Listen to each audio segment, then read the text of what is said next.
أعوذ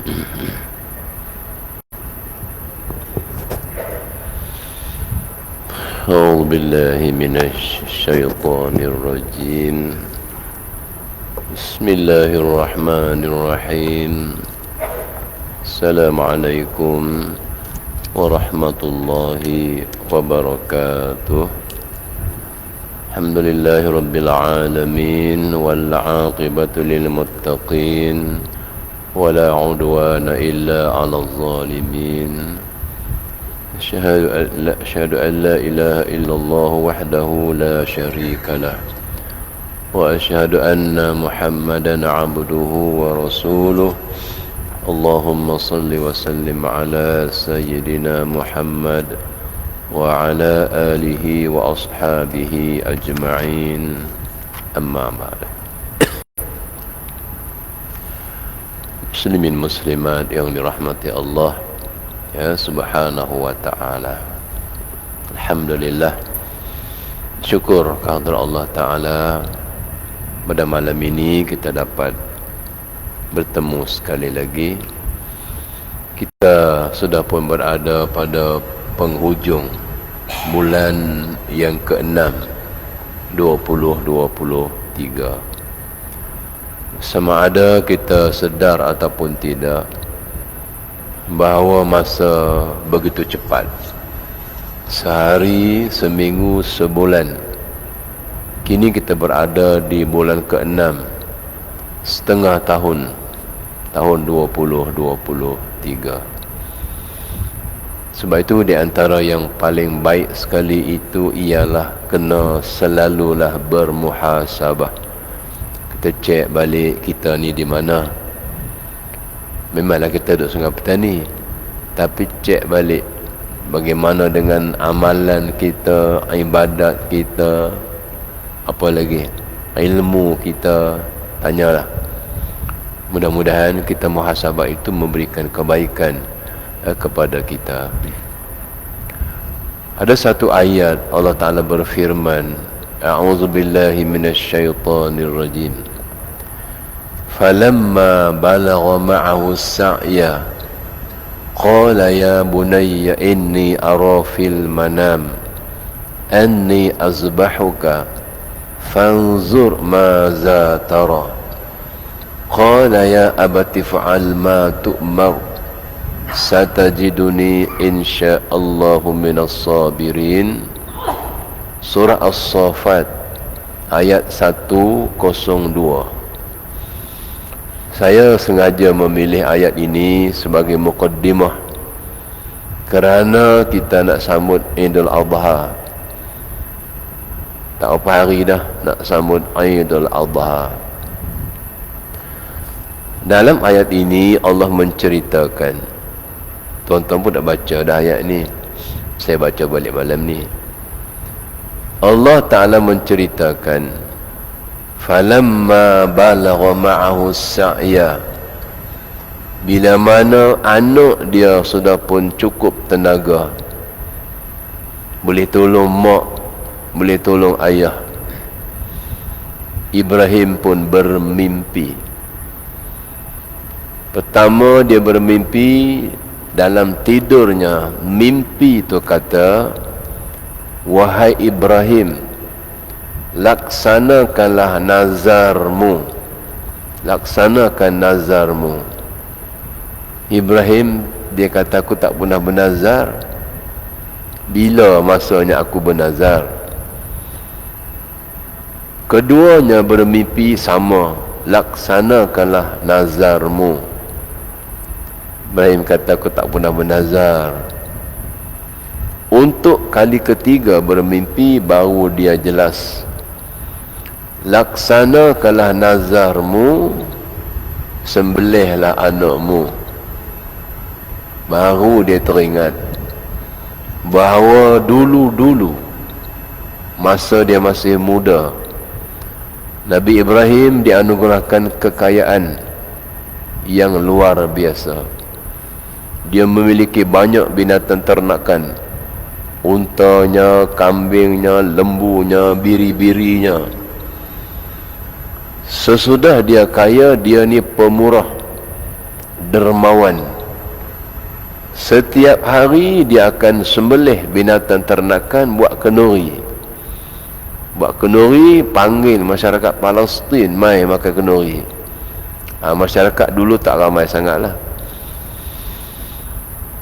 Sehingga Ibrahim keluar ke jalan-jalan, memanggil-manggil.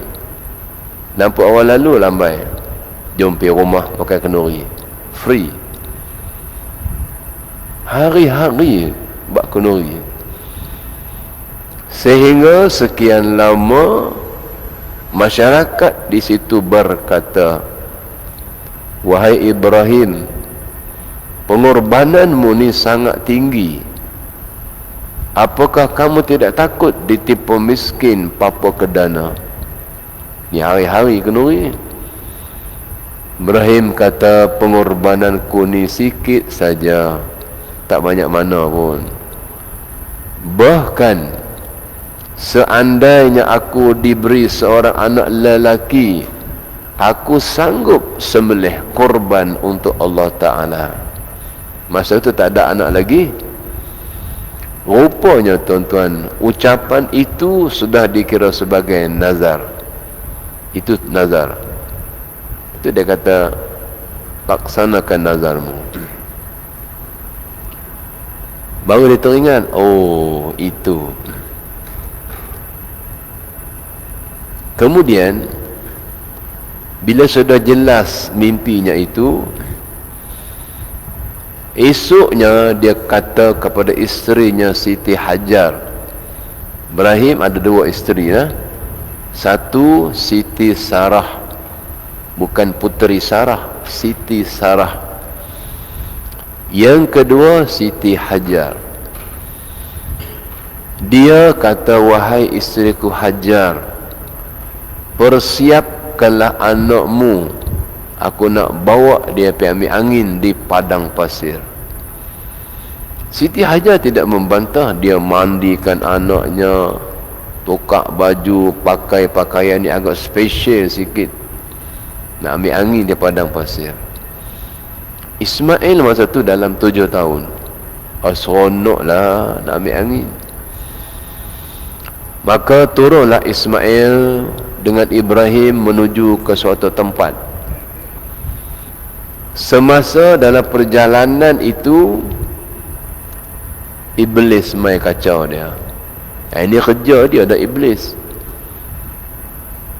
Wahai Ibrahim, kamu sekian lama nak anak, berubatnya, berdoanya, ikhtiarnya, lama kamu nak anak, lalu Allah bagi kamu seorang putera.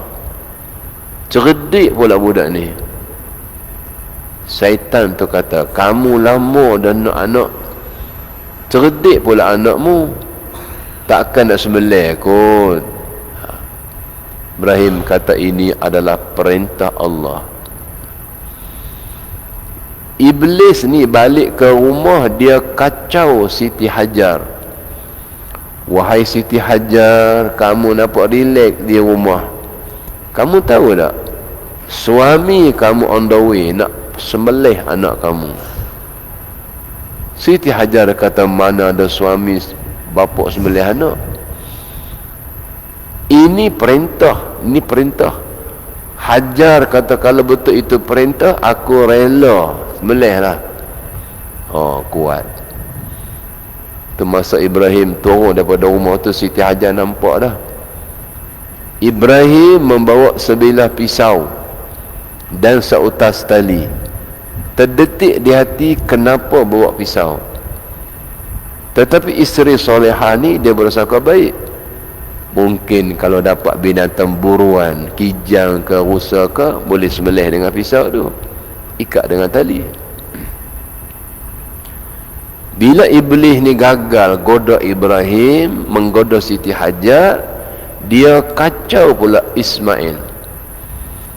Wahai Ismail, kamu nampak seronok, tengok di tangan ayahmu pisau, dia nak sembelih kamu hari ni.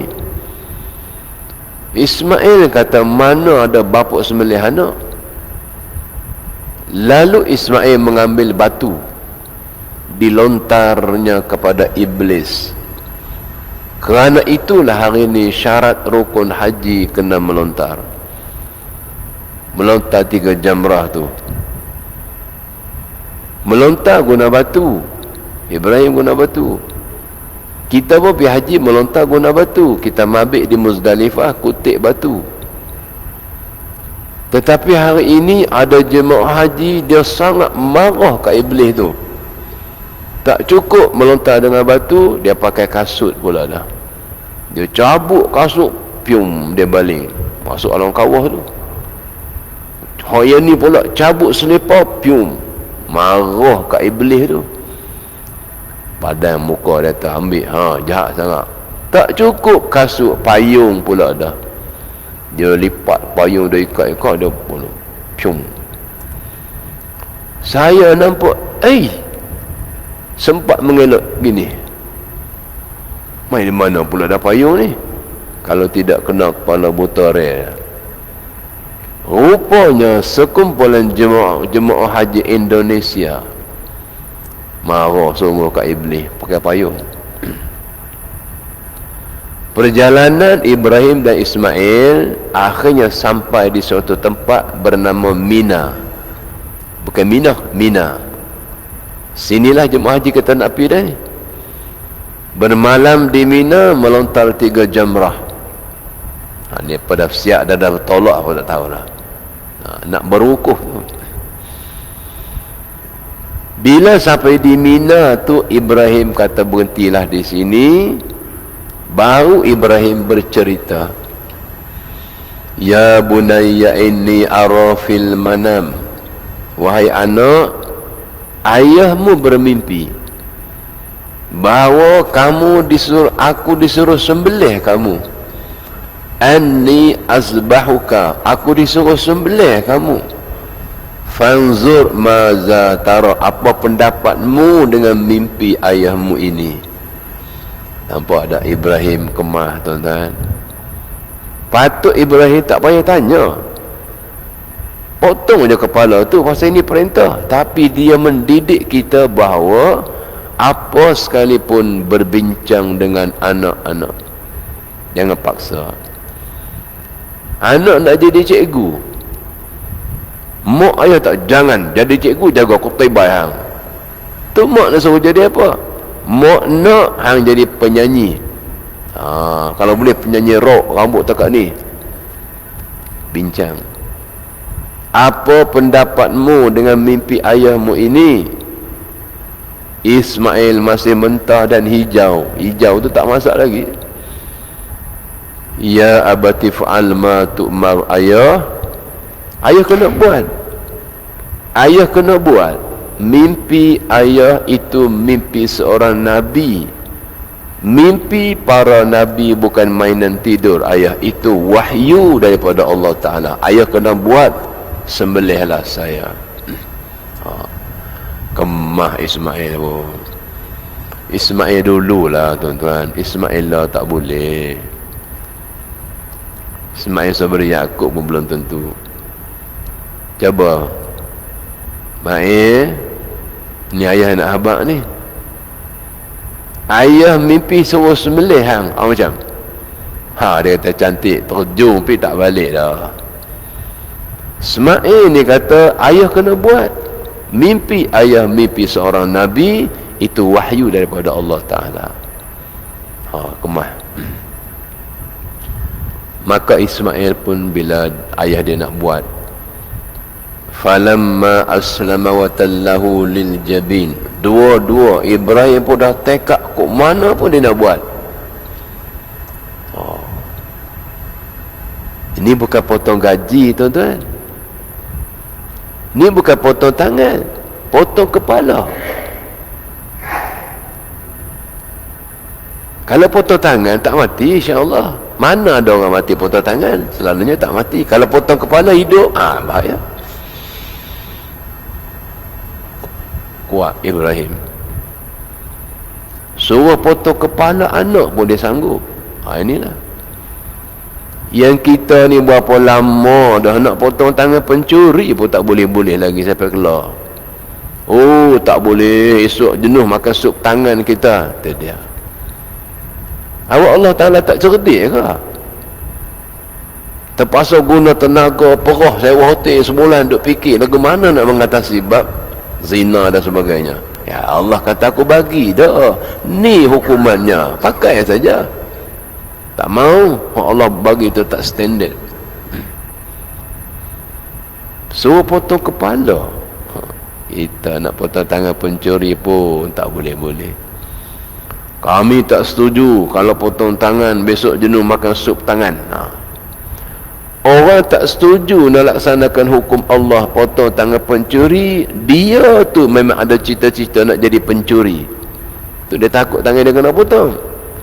Mungkin dia ada cita-cita nak latih anak-anak tu jadi pencuri. Tu tak setuju tu. Lalu kata Ismail, ayah, sebelum ayah sembelih saya, tunaikanlah 6 permintaan. 6 permintaan dia. Ini permintaan saya, ayah, permintaan terakhir. Belenang ayak mata lah Ibrahim. Siapa tak sedih?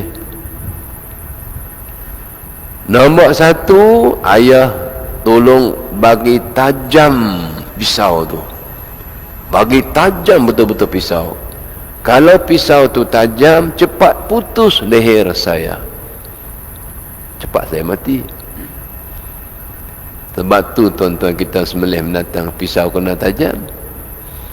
Tak boleh sama sekali sembelih kau pakai gergaji, pakai kaca, pakai sembilu, tak boleh. Mesti pisau yang tajam. Yang kedua, ayah tolong ikat tangan dan kaki saya. Kalau tidak, saya meronta-ronta. Susah ayah nak sembelih saya. Menangis Ibrahim. Anak baru 7 tahun, tinggalkan pesanan. Yang ketiga, ayah masa nak sembelih saya tolong telungkupkan muka ke bawah. Kalau muka duduk ke atas, ayah tak boleh sembelih saya. Ayah tengok wajah saya, ayah tak boleh tarik pisau tu. Dan ni bagi muka turun ke bawah, boleh tak? Yang keempat, ayah jaga baju ayah. Jangan kena percikan darah. Kalau darah saya tu memancuk penuh baju ayah, ayah balik nanti ibu akan kata ayahlah seorang ayah yang zalim. Mentang-mentang suruh sembelih, dia sembelih lagu mana ni, penuh darah di baju. Ayah jaga baju ayah tu. Yang kelima, ayah, bila saya sudah mati, buat baliklah pakaian saya untuk ibu sebagai tanda kenang-kenangan, dan minta ibu halalkan makan dan minum, termasuk minum susu mak dia. Yang terakhir, ayah yang ke-6, bila ayah balik, sampaikan salam pada Ibu Hajar. Jangan biarkan kanak-kanak seumur dengan saya bermain di halaman rumah.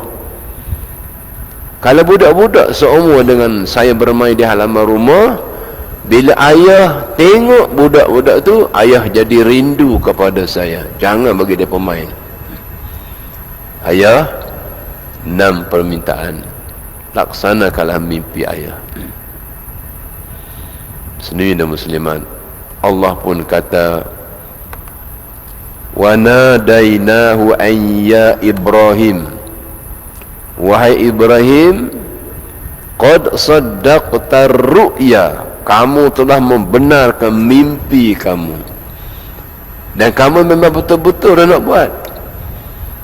Sehingga dia menyembelih anaknya, tiba-tiba tak luka. Lukanya tidak, setitik darah pun tak terbit. Lalu Ibrahim tanya, wahai pisau, kenapa kamu tak boleh melukakan leher anakku? Allah tunjuk kekuasaannya, mengizinkan pisau bercakap. Nak kata pisau tu tak tajam, memang tajam. Dia belah batu tu, terbelah. Pisau tu kata, wahai Nabi Allah, seandainya aku melukakan leher anakmu, seandainya setitik darah anakmu jatuh ke bumi, aku akan dihumban ke dalam neraka. Oh tuan-tuan, pisau pun takut dengan neraka. Kenapa manusia tak takut? Kita takutlah insya-Allah, tapi ada orang tak takut tuan-tuan, tak takut dengan neraka. Siapa tak tahu? Yang tak takut dengan neraka tu ialah orang yang lawan Allah. Dia sanggup lawan. Allah kata jangan, dia buat. Jangan zina, jangan judi, jangan mabuk, jangan cakap bohong, jangan duk menipu, jangan duk mukir janji. Bila dia berani buat, dia berani lawan Allah, dia berani masuk neraka. Tak gitu. Ada tuan-tuan manusia bohong jadi pakaian dia. Asal buka mulut saja bohonglah dia ni. Ada pula jenis menipu mukir janji. Berjanji ni ke sana ke sini duk jaga janji tu, tak buat pun. Allah kata tak boleh menipu, tak boleh mukir janji, dia buat juga. Bermakna dia berani untuk masuk neraka. Kemudian Allah Ta'ala pun kata wa fadainahu bizibhin azim. Lalu Allah kata aku tebuslah anakmu dengan satu korban yang lain. Inilah kibas daripada syurga. Jibril bawa mai. Bukalah Ibrahim ikatan tangan dan kaki, kamu sembelih kibas tu, tak payah sembelihlah anakmu. Sebab itulah hari ini tuan-tuan kita buat korban, kita sembelih binatang ternakan, kita tak sembelih anak. Oi, kalau suruh sembelih anak, bolehkah tuan-tuan? Anak adalah seorang. Tengok mata dia, tak boleh tuan-tuan. Dan Allah tak akan paksa kita buat benda kita tak boleh buat. La yukallifullahu nafsan illa wus'aha laha ma kasabat. Sampai habis itu Allah kata, aku suruh, aku tahu hak kamu mampu. Melih anak tak boleh tuan-tuan. Maka sebab itu hari ini kita sembelih binatang ternakan. Adakah sebab itu tuan-tuan saya mengambil kesempatan mengucapkan tahniah lah pada yang buat korban. Kalau pun tak buat, tak apa, sebab hukumnya adalah sunat. Sunat muakkad, sunat yang dituntut. Kecuali korban nazar. Korban nazar itu wajib. Ini korban kita buat ni korban sunat. Dan tidak ada satu pekerjaan paling Allah suka di hari nahar, di raya haji itu, kecuali menumpahkan darah binatang dengan melakukan ibadat korban. Alhamdulillah pada yang buat korban tu selamat berkorban. Mudah-mudahan ibadat itu diterima oleh Allah. Setiap bulu tu menjadi pahala. Oh, jenis kira bulu lembu. Itu kata hebat tu. Maka sebab itu selamat berkorban. Dan tengok-tengok sama dah lembu ke apa yang kita nak korban tu, biar dia sempurna, jangan cacat. Kalau pagi tu kita nak sembelih lembu, kita buka-buka mulut, lidah tak ada dah.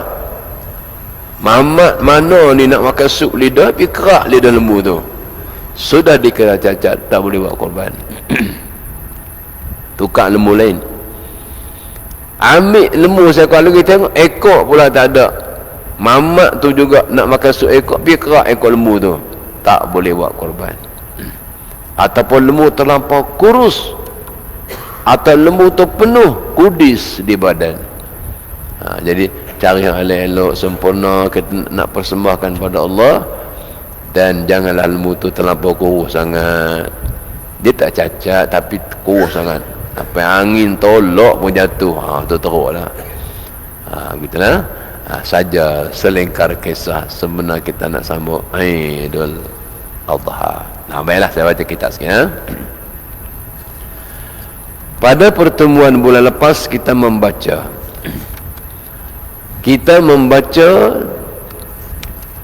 tanda-tanda ataupun sifat orang mati mendapat husnul khatimah. Kita dah baca dah itu, dia sempat mengucap 2 kalimah syahadah, ada keluar peluh di dahi, walaupun ekornya sejuk tapi nampak bintik-bintik peluh. Kemudian ada orang yang mati malam Jumaat, hari Jumaat. Ada satu anak murid saya mengajak di satu masjid, dia mati di dalam masa duduk solat hari Jumaat. Hari Jumaat masa dia sujud tu tak bangkit-bangkit. Lepas pergi tolak, jatuh, sini sudah ada tanda kebiru-biruan. Orang kata serangan jantung lah aku.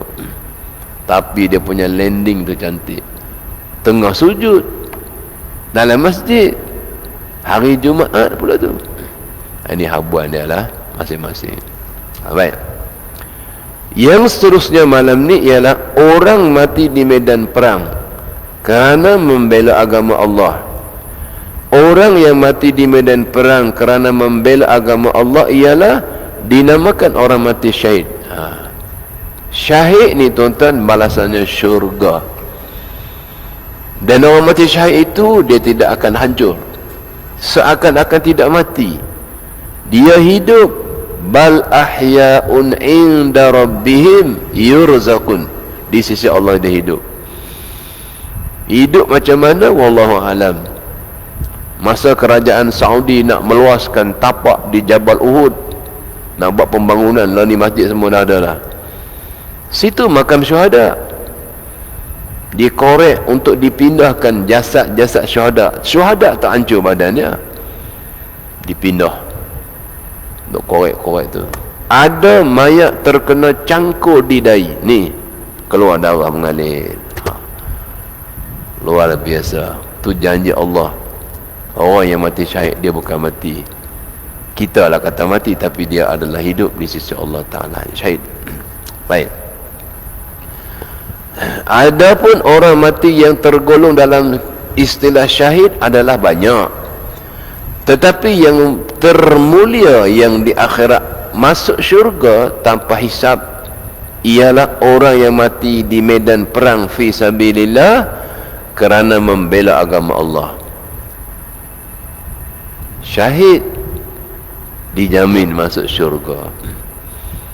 Oh tuan-tuan, sebab tu dalam banyak peperangan orang kafir kata orang Islam tu nampak je sikit, jangan buat pasal.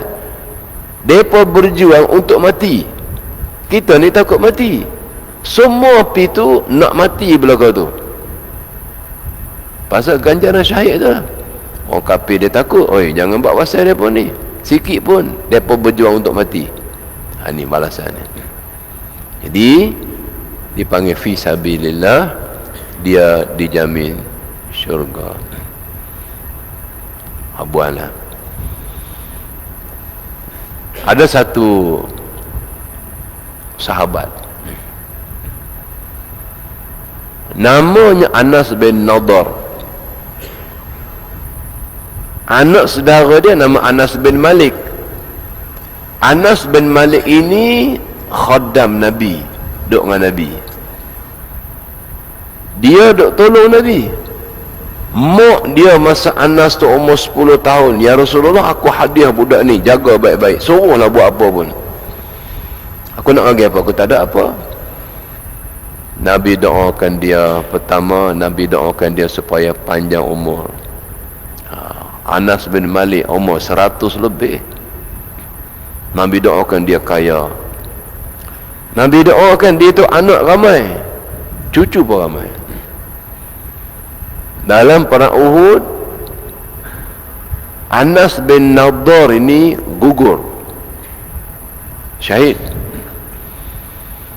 Bila sudah selesai perang Uhud, Nabi kata, kamu kumpullah syuhada-syuhada, sahabat yang sudah meninggal ni, mereka lah ahli syurga.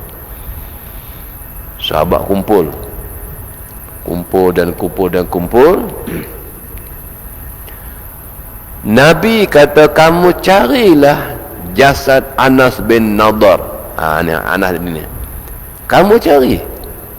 Aku confirm Anas bin Nadar sudah pun syahid. Cari punya ramai, cari tak jumpa. Nabi kata cari sampai jumpa. Aku yakin dia sudah syahid. Tadi dalam peperangan dia duduk keliling aku. Dia jaga aku ni. Aku tahu dia mati. Sahabat pun cari dan cari, jumpa. Jasad Anas bin Nadar ditemui. Sahabat semua menangis. Oh, ya Rasulullah, kami jumpa dah jasad Anas bin Nadar. Ya. Datuk, siapa kamu menangis? Kata sahabat, kami jumpa Anas bin Nadar. Kami tengok pada tubuh dia ada 80 tikaman. 80 bekas mata pedang, anak panah ni terpacak penuh. Tu kami teriak tu. Nabi kata, ya. Bila mereka panuh, anak panah tu lebat menuju kepada aku, dialah pitahan tubuh dia keliling. Tubuh dia macam duri landak, anak panah tu. Aku kata dia gugur. Mereka memuji, hebat Anas bin Nadar. Ini baru pahlawan, ini baru panglima. Bukan panglima badul, panglima betul-betul. Ini satria. Bila mereka memuji, Anas bin Malik kata, aku tak heran kamu nak puji pakcik aku ni. Awal masa kami bersiap-siap nak turun daripada rumah, nak mai ke medan Uhud. Di medan Uhud kumpul Nabi bagi tazkirah. Pakcik aku ni kata, inni ajidu rihaha min Uhud. Aku tercium bau wangi daripada Jabal Uhud tu. Aku cium benda wangi daripada Jabal Uhud. Lalu pakcik aku kata, aku yakin itulah wangi syurga. Itu mesti syurga, memang syurga wangi. Aku tak mau buang masa, aku nak pi dah. Nak jadi apa, jadilah. Pi syuhada. Syahidlah dia ni. Balasannya syurga. Baik. Dalam Al-Quran menceritakan darjat dan keadaan orang-orang yang mati fi sabilillah. Firman Allah Ta'ala, dan janganlah kamu mengira bahawa orang yang terbunuh di jalan Allah fi sabilillah itu mati. Bahkan mereka hidup di sisi Tuhan dengan diberinya rezeki kepada mereka. Mereka juga gembira dengan kurniaan yang dikurniakan oleh Allah kepada mereka. Mereka juga gembira dengan orang-orang yang berjuang mengikuti jejak langkah mereka di belakang mereka yang belum pernah mereka temui. Bahkan mereka gembira menikmati nikmat dan kurniaan Allah. Sesungguhnya Allah tidak mensia-siakan pahala amalan orang-orang mukmin. Itu dia. Surah Ali Imran. Inilah ayat saya baca tadi. Wala tahsabanna allazina qutilu fi sabilillahi amwata. Kamu jangan sangka yang syahid itu mati. Sini dia kata ni, bahkan mereka hidup. Bal ahyaun. Inilah. Mana tahu tuan-tuan kita pun nak dapat jadi syahid. Ada yang kata, Allah Ustaz, kami kita pakai dak lah sana. Jangan. Mana tahu kita diangkat ke satu tempat berjuang lawan kafir-kafir ni, menegak agama Allah, mana tahu. Tapi nak abad di sini kata, antara ciri husnul khatimah yang terbaik itu ialah orang yang gugur di medan jihad. Baik. Di antara keistimewaan orang mati syahid lagi disabdakan oleh Rasulullah. Maksud dia, Nabi kata, bukan YB ni, Nabi, bagi orang yang mati syahid terdapat 6 keistimewaan. Pertama, diampunkan oleh Allah akan segala dosanya secara tiba-tiba serta ia diperlihatkan tempatnya di syurga. Bila mati syahid, terus segala dosa habis. Kau ada sikit-sikit tak ada taubat, habis. Ni secara tiba-tiba dia mati, satu dosa dia diampunkan. Kita ni tuan-tuan, kalau tak ada dosa tu tak ada masalah dah, insya-Allah lah. Masalahnya dosa tu pula. Maka sebab tu tuan-tuan, bila ada dosa, hukumnya wajib kena bertaubat. Jangan pula kata, saya nak taubat ustaz tapi dosa tu tak ada. Ui, kita bukan Nabi. Kalau Nabi dan Rasul, mereka ni maksum, tak ada. Kita mesti tak ada dosa besar, dosa kecil, gitu. Hukum taubat itu adalah wajib. Yang kedua, diselamatkan daripada azab kubur. Dia ada azab kubur, nikmat kubur. Ya, bila kita cerita bentuk-bentuk azab kubur tu, sehingga ada mengatakan dihimpit, mayat tu berselisih tulang rusuk. Ada lagi lah persoalan itu dan ini. Ada yang dikira kuburnya seperti kawah neraka dan mula panah dah tu.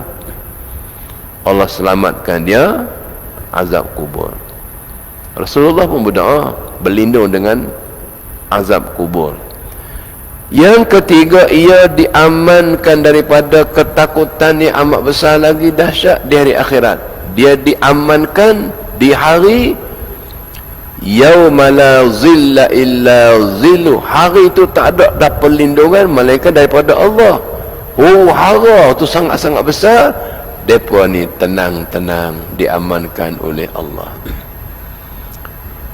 Bab ni tuan-tuan ada juga lagi lah golongan-golongan yang walaupun dia tidak syahid, dia ada juga kelompok-kelompok lain yang diamankan pada hari hara tu.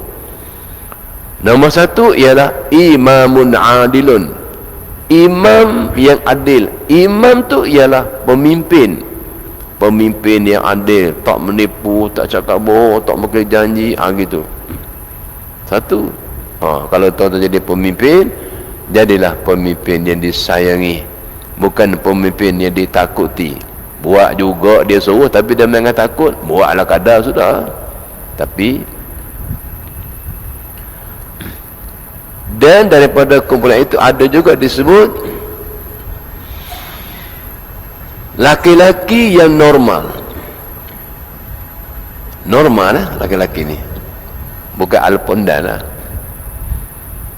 Rajulun da'athu mar'atin zata munsibin. Laki-laki tu segak normal orangnya, dipujuk oleh perempuan cantik, cewek-cewek, ayolah bang. Tapi si hero ni kata, inni akhafullah, aku tak mau, aku takut dengan Allah. Kiri kanan, ayolah bang. Tapi dia kuat. Tidak antara lah. Baik, seterusnya. Yang keempat, dihiasi dengan perhiasan iman. Tu. Yang kelima, ia dikahwinkan dengan bidadari, bukan bidadara, bidadari. Yang keenam, ia boleh memberi syafaat kepada 70 orang ahli keluarganya. Dia syahid, dia boleh syafaatkan 70 orang ahli keluarganya. Ramai juga tuan-tuan boleh memberi syafaat. Bukan Nabi saja, cuma syafaat Nabi itu adalah terhebatlah. Ada orang boleh syafaatkan 10 orang. Ada orang boleh syafaatkan 20 orang, 50 orang, 100. Ada yang boleh syafaat seorang aja. Antaranya ialah alim ulama dan tok-tok guru. Sebab tu tuan-tuan, bagi ramai tok guru, mana salah satu tok guru tu boleh mensyafaatkan. Dia tengok kita, dia ni bos orang ni, bagus ni. Mana tahu kan? Hadis ini daripada Ibnu Majah dan juga Tirmizi dan Imam Ahmad. Baik. Panjang bab ni. Selain daripada darjat itu yang diperlihatkan kepada mereka yang terlibat secara langsung berperang di medan perang fisabilillah, terdapat juga keterangan bahawa bagi orang bercita-cita hendak mati syahid di medan perang, tetapi ia tidak berpeluang ataupun tidak terpilih untuk menyertai peperangan, maka Allah beri juga darjat syahid kepadanya. Ada yang memang nak pergi sungguh, Nabi kata tak payah, kamu duduk di Madinah ni, jaga ni. Ramai ni perempuan lemah-lemah, anak-anak, orang tua, kamu jaga, biar kami pergi. Itu pun Allah bagi. Muslimin dan muslimat, kita memang ada cita-cita lah, tapi kita tak tahu kan. Apa dia kata? Iaitu dia kata tidak berpeluang. Kalaulah dia berpeluang, kalau gugur, tu tetap dah. Seorang laki-laki bernama Ammar bin Yasir. Ammar bin Yasir ini, bapa dia nama Yasir, mak dia nama Sumayyah. Sumayyah ni mak dia perempuan pertama syahid. Dia mati kerana pertahankan iman. Kalau kamu tak murtad balik agama kafir, kami bunuh kamu. Dia tak bunuh pun tak apa. Dia dicocok dengan besi panas dalam mata. Kemaluan. Ayah dia nama Yasir. Dia pun tetap pertahankan akidah. Depa panggang di atas api, menitik ayat tubuh, kena bawa api itu mati, dia pun mati. Mati semua, tinggal anak Ammar. Diceritakan Ammar umurnya hampir 100 sudah. Ya Rasulullah, bagilah sekali aku nak pergi berjihad, teringinnya nak berperang. Nabi kata tak payah, kamu jaga keluargamu, jaga ni, kita tinggal ni kamu. Mintalah sekali ya Rasulullah, aku ni lama dah teringin. Nabi pertimbangkan, dia kata tak apalah, siap-siap ikut. Itulah sekali dia pergi berjuang, dia pun gugur di medan perang. Cita-cita tu ada, tetapi bila minta-minta, Nabi tunaikan, pergi sonok. Pipi dia sudah menjadi syahid. Telah bersabda Rasulullah, barang siapa mohon kepada Allah untuk ia dapat mati syahid dengan sungguh-sungguh hati, tetapi sehingga ia mati ia tidak berpeluang ke medan perang dan tidak pula mati syahid, maka Allah telah menyampaikan hasrat ataupun diberinya darjat syuhada walaupun ia mati di atas katil ataupun tilam. Tuan-tuan biasa dengar ada penglima Khalid bin Al-Walid. Khalid bin Al-Walid ini masa perang Uhud dia tidak Islam, pasukan berkuda kafir, dialah bos. Sehingga dia masuk Islam bila dia berjuang cukup lama. Orang kata Panglima Khalid bin Al-Walid dapat pedang dari langit. Dapat pedang pasal dia punya prestasi itu. Tapi masa dia nak mati, dia mati di atas tilam. Dia menangis di atas katil. Orang tanya, wahai Panglima Khalid, awak menangis, kamu ni bukan lekeh-lekeh. Dia kata, berapa banyak dah siri peperangan aku ikut, aku jadi panglima lagi, tiba-tiba aku mati di atas tilam. Tu orang Islam, dia berjuang nak mati, tapi tak apalah mati atas tilam pun. Dia hidup sampai zaman Sayyidina Umar. Zaman Sayyidina Umar pun berlaku siri peperangan. Satu ketika Khalid Al-Walid memimpin pasukan tentera Islam untuk berjuang menentang kafir-kafir ini. Sampai di medan jihad, Khalid bin Al-Walid pun bagi tazkirah. Dengar sini, bagi semangat, motivasi. Tiba-tiba ada seorang lelaki naik kuda. Sampai dengan kuda, terus dia kata, wahai Panglima Khalid bin Al-Walid, Khalifah suruh bagi surat ni. Khalifah tu Umar lah. Dia pun ambil, dia buka, dia baca, dia lipat bola poket. Tazkirah. Masuk medan jihad, menang cemerlang, seronok. Masa nak balik tu Khalid kata nanti.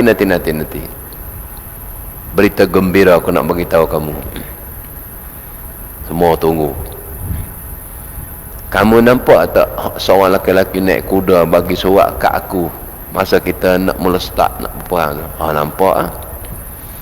Kamu kenal siapa? Tak kenal.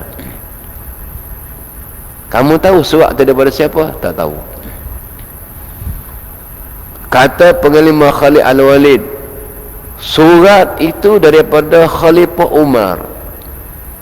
Dia tulis sekeping nota, wahai pengelimaku Khalid bin Al-Walid, di ketika kamu baca suratku ini, aku telah lucutkan daripada jawatan pengelima. Kamu bukan pengelima, aku pecat kamu.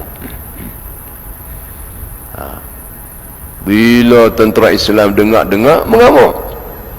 Pasal apa tak bagi tahu kami? Kalau bagi tahu kami, kita ajak khalifah, kita pakak balik, biar pergi ke dia. Dia ingat, mu ni siapa? Lekeh ke? Nak senang nak pecat ni. Khalid Al-Walid kata, aku tahu dah. Aku tak bagi tahu tu sebab tu dah. Aku simpan rahsia tu, aku tak habaq sebab kalau aku bagi tahu, kamu semua lari balik. Jom kita balik, ajak khalifah biar dia rasa. Aku tak bagi tahu sebab aku takut kamu lari balik. Maka aku simpan, kamu pun lawan betul-betul, kita menang. Kenapalah tuan pengelima, patut kita semua dengan mu sekali lari balik. Khalid bin Al-Walid kata, dengar sini, aku berjuang bukan jawatan pengelima, tak. Aku berjuang kerana Allah, bukan jawatan pengelima tu. Ada jawatan pengelima pun aku ikut, tak ada jawatan pun aku ikut. Aku berjuang lillahi ta'ala. Ni baru betul tuan-tuan. Ini tak ada jawatan, tak main dalam masjid. Masyarakat agung nama tak naik, jatuh, kalah, tak main dah. Lama tak nampak isu kita, kalah dah ustaz, tak main dah. Ada masjid surau, bendahari tak mucawak, kalah dah ustaz. Maknanya dia main masjid buat kerja kerana jawatan. Aku AJKO. Khalid kata, aku bukan berjuang kerana jawatan. Tak ada jawatan pun aku ikut sebab aku berjuang kerana Allah. Jadi banyak tempat saya pesan, kalau sudah mesyuarat agung pemilihan tak dipilih lagi, mai lah. Sampai tak mai langsung bebai, mereka tak pilih aku. Ambillah Khalid Al-Walid sebagai idola kita. Gitu InsyaAllah. Baiklah, untuk akhirnya sementara dia kata golongan sementara golongan lain yang diberikan juga darjat syahid walaupun mereka tidak ikut berjuang di medan perang ialah mereka yang membantu dengan harta kepada orang yang mengikut ke medan perang, mereka yang menjaga keluarga para mujahid dan menyediakan lain-lain keperluan yang ia termampu untuk mereka yang pergi berjuang, sedangkan ia tidak pergi atas sebab-sebab tertentu, dia dikira mustahak bagi kepala. Dia tak pergi pun tapi dia menolong bantu. Ni bekalan makanannya, pisaunya, pedangnya, dia juga dapat, dikira syahid. Imran bin Al-Husain ada menyebut, Rasulullah kata, barang siapa yang mendermakan hartanya di jalan Allah untuk fi sabilillah sedangkan ia berada di rumah tidak ikut berperang, maka untuk Allah membalas setiap satu dirham ia mendapat 700 kali ganda. Dan barang siapa yang keluar bersama berjihad ia juga menghulurkan derma, maka setiap dirham Allah gandakan 700 kali. Kemudian setelah itu Rasulullah membacakan ayat Al-Baqarah 261, maksudnya sesungguhnya Allah melipat gandakan pahala kepada siapa yang dikehendakinya. Begitu. Kemudian Zaid bin Khalid, Zaid ni jangan salah Zaid, Zaid bin Khalid Al-Juhani menyebut, Nabi kata, barang siapa yang tolong menyiapkan dan melengkapkan keperluan orang yang berjihad fisabilillah, berarti ia juga seperti telah ikut berjihad. Dan siapa yang menjaga keluarga orang yang berjihad dengan baik, sama seperti ia ikut berjuang fisabilillah. Hadis Imam Bukhari dan Muslim. Tuan-tuan, sempat baca satu malam ni, tak lebih jauh lagi, tapi masa mukadimah tadi panjang, kebetulan kita nak sambung Aidul Adha. Jalah, kita pun tak maulah kuliah sampai pukul 11. InsyaAllah bulan depan, lepas raya kita sambung lagi. Ada satu tempat, tuan-tuan, saya duk baca kitab bukan kita baca kitab akidah. Dia pun bawah saya. Ni bila nak habis kitab ni ustaz? Baca sikit, ceritanya banyak. Bila nak habis? Tersedut cerita lah, baca saja. Depan saya tu. Saya tak minta maaf lah, saya tak tahu kata orang sini tak suka lagu tu. Saya pun bulan depan Mai tak cerita, baca 10 muka surat saya baca. Bulan depan pula 10 muka. Dia pun nak habis cepat tu. 3 bulan muslimat telefon, ustaz, awak lah ustaz mengajar pelik sangat ni, tak cerita langsung ni, tak ada pencerahan. Baik kami baca sendiri. Jangan salahkan saya, salah ni depa-depa ni. Depa ni pun kemah-kemah lah, ketua-ketua jabatan. Ustaz jangan buat lagu tu lah. Saya pun kesian muslimat ni,